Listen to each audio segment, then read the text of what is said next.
Hello guys, आज हम बात करने वाले हैं यूनिफॉर्म सिविल कोड यानी कि समान नागरिक संहिता। यूनिफॉर्म सिविल कोड का अर्थ होता है कि भारत में रहने वाले हर नागरिक के लिए एक समान कानून होना, चाहे वह किसी भी जाति का हो या किसी भी धर्म का। अभी तक आपने देखा होगा कि हमारे देश में मुस्लिमों का अलग कानून चलता है, हिंदुओं का अलग कानून चलता है, तो इन सब के रिप्लेसमेंट में जिसे लाने की बातें चल रही हैं वो है uniform civil code. Hi guys, I am Mayank Awadhiya, welcome to my YouTube channel life education. अगर चैनल आपने अभी तक सब्सक्राइब नहीं किया है तो जल्दी से जाकर चैनल को सब्सक्राइब करें और बेल आइकन पर क्लिक करें ताकि मेरे आगे आने वाले वीडियोस के नोटिफिकेशंस आपको मिलते रहें। तो शुरू करते हैं वीडियो। समान नागरिक संहिता, इसमें जो जमीन जायदाद, शादी, तलाक, इन सब के लिए जो अलग अलग धर्मों के अलग अलग कानून बने हुए हैं उन सबको हटाकर इसे लागू किया जाएगा। अभी तक देखा जाता है कि शादियों के लिए हिंदुओं का अलग कानून है और मुस्लिमों का अलग, तलाक के लिए भी सेम अलग अलग कानून है, जैसा कि आपने 3 तलाक के बारे में सुना ही होगा। और प्रॉपर्टी के बंटवारे को लेकर भी हिंदुओं के लिए अलग कानून है और मुस्लिमों के लिए अलग कानून है, जिसके चलते एक ही देश होने के बावजूद कई कानून यहाँ पर लागू होते हैं और जिसे हटाने की काफ़ी ज़्यादा ज़रूरत है। यूनिफॉर्म सिविल कोड का अर्थ है एक निष्पक्ष कानून जिसका किसी भी धर्म से कोई ताल्लुकात नहीं होगा। ये एक पंथ निरपेक्ष कानून होता है जो सभी धर्मों के लोगों के लिए समान रूप से लागू किया जाता है और इसके लागू हो जाने के बाद सभी धर्म या मजहबों के लिए सिर्फ एक कानून काम करेगा, वो होगा यूनिफॉर्म सिविल कोड। यानी मुस्लिमों को भी 3 शादी करने और पत्नी को 3 तलाक बोल देकर रिश्ता खत्म कर देने वाली परंपरा भी खत्म हो जाएगी। वर्तमान में सभी धर्मों के लोग इन मामलों का निपटारा करने के लिए अपने अपने पर्सनल लॉ के पास जाते हैं। फिलहाल मुस्लिम, ईसाई और पारसी धर्म के लोगों का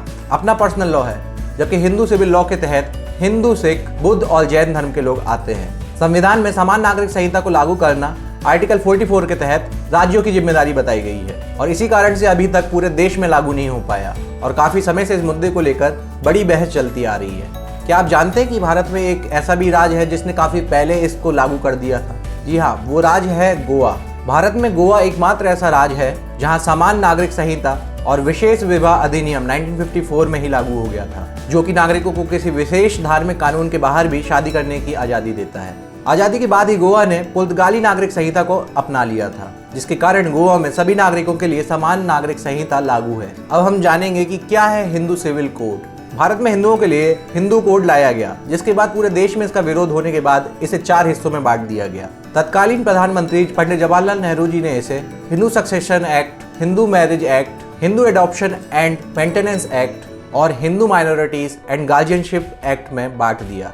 इस एक्ट के तहत महिलाओं को सीधे तौर पर सशक्त बनाया गया। इनके तहत महिलाओं को पति की प्रॉपर्टी व पैतृक प्रॉपर्टी में अधिकार मिलना चालू हो गया और इसके अलावा अलग अलग जाति के लोगों को आपस में शादी करने का भी अधिकार इसी एक्ट के तहत मिलता है, पर एक शादी के रहते हुए वह दूसरी शादी नहीं कर सकता। और इसी तरह देश में मुस्लिमों के लिए उनका अलग एक पर्सनल लॉ बोर्ड है, जिसके तहत मुस्लिम 3 शादी कर सकता है, 3 बार तलाक बोलकर पत्नी से तलाक ले सकता है और इसके अलावा और भी कई तरीके हैं तलाक लेने के।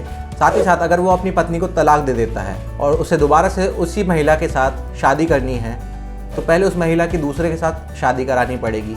हलाला प्रोसेस इसमें इन्वॉल्व होती है, जिसका लोग काफ़ी टाइम से विरोध भी करते आ रहे हैं। तो ये सब उनके पर्सनल लॉ बोर्ड में मेंशन है। और इतना ही नहीं, मुस्लिमों में तलाक के बाद महिलाओं को उसके पति की किसी भी प्रॉपर्टी पर कोई भी अधिकार नहीं मिलता और कोई भी एलिमनी उसको नहीं दी जाती, बल्कि इसके बदले मेहर अदायगी का नियम रखा गया है। और तलाक के बाद पुरुष तुरंत विवाह कर सकता है और महिलाओं को कुछ दिन रुककर विवाह करने की अनुमति मिलती है। तो इन सब के कारण जो हमारे देश की महिलाओं के साथ अन्याय इतने समय से होता आ रहा है, उन सबको हटाने के लिए यूनिफॉर्म सिविल कोड को लागू करना बहुत ही ज़्यादा ज़रूरी है, ताकि हर एक नागरिक को उसके समान अधिकार मिल सके। तो आइए जानते हैं कि भारत में समान नागरिक संहिता की शुरुआत कब से हुई। सन 1840 में ब्रिटिश सरकार के द्वारा लेक्स लूसी रिपोर्ट के आधार पर अपराधों, अनुबंधों और सबूतों के लिए एक समान कानून का निर्माण किया गया, लेकिन उन्होंने जानबूझकर हिंदू और मुस्लिमों के कुछ निजी कानूनों को छोड़ दिया था। इसके अलावा उन दिनों विभिन्न समाज सुधारक सती प्रथा तथा अन्य रीति रिवाजों के तहत महिलाओं के खिलाफ हो रहे भेदभाव को समाप्त करने के लिए कानून बनाने हेतु आवाज उठा रहे थे। 1940 के दशक में गठित संविधान सभा में जहां एक और समान नागरिक संहिता को अपनाकर समाज में सुधार चाहने वाले डॉक्टर भीमराव अंबेडकर इसके लिए आवाज उठा रहे थे, वहीं दूसरी ओर पुरानी रूढ़िवादी प्रथा को मानने वाले मुस्लिम लोग भी थे, जिसके कारण संविधान सभा में समान नागरिक संहिता का अल्पसंख्यक समुदायों द्वारा विरोध किया गया। समान नागरिक संहिता के तहत कानूनों का एक ऐसा समूह तैयार किया जाएगा जो धर्म की परवाह किए बगैर सभी नागरिकों के व्यक्तिगत अधिकारों की रक्षा करेगा, जो कि शायद अभी जो वर्तमान की सिचुएशन चल रही है उसके लिए काफ़ी ज़्यादा ज़रूरी है। और इस तरह के कानून के तहत ना केवल जो हमारे देश में महिलाओं के साथ भेदभाव चल रहा है उसे समाप्त करने में मदद मिलेगी, बल्कि हमारा देश जो धर्मनिरपेक्ष सेक्युलर कंट्री कहा जाता है उसे बनाने में और ज़्यादा मजबूती मिलेगी। अब मैं आपको बताता हूँ कि ये कानून इतना ज़रूरी है तो फिर इसको लागू अभी तक क्यों नहीं किया गया। तो इसके लिए हमें जानना पड़ेगा आर्टिकल 25 को। अनुच्छेद 25 हमें अंतःकरण की स्वतंत्रता और धर्म को अबाध रूप से मानने, आचरण करने और प्रचार करने की स्वतंत्रता प्रदान करता है। अतः समान नागरिक संहिता लोगों पर जबरदस्ती नहीं थोपी जा सकती, क्योंकि ये स्पष्ट रूप से भारत के संविधान के तहत आर्टिकल 25 का उल्लंघन होगा। इसीलिए समान नागरिक संहिता और निजी कानून को साथ साथ लागू करना चाहिए।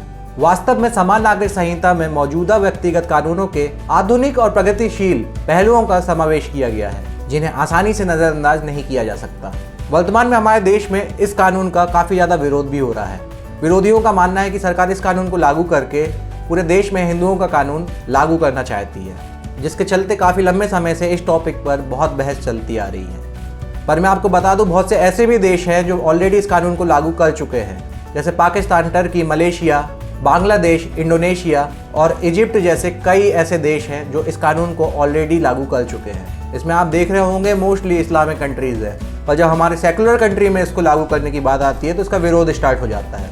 मेरे हिसाब से इस कानून को बिल्कुल लागू होना चाहिए, ताकि महिलाओं के साथ जो भेदभाव हो रहा है, अत्याचार हो रहा है इतने लंबे समय से, वो बंद हो सके। हमारा देश धर्मनिरपेक्ष जैसे बोलते हैं लोग कि सेकुलर कंट्री है, तो सेकुलर कंट्री है तो फिर धर्म के आधार पर कानून भी नहीं होना चाहिए। सिर्फ एक ही कानून देश का होना चाहिए, जिससे हमारे देश की एकता और बढ़ सके, हर नागरिक को उसका समान अधिकार मिल सके और जिसके चलते हमारे देश की अखंडता को और ज़्यादा मजबूती मिल सके। तो आज के लिए बस इतना ही। मिलते हैं नेक्स्ट वीडियो में। जय हिंद।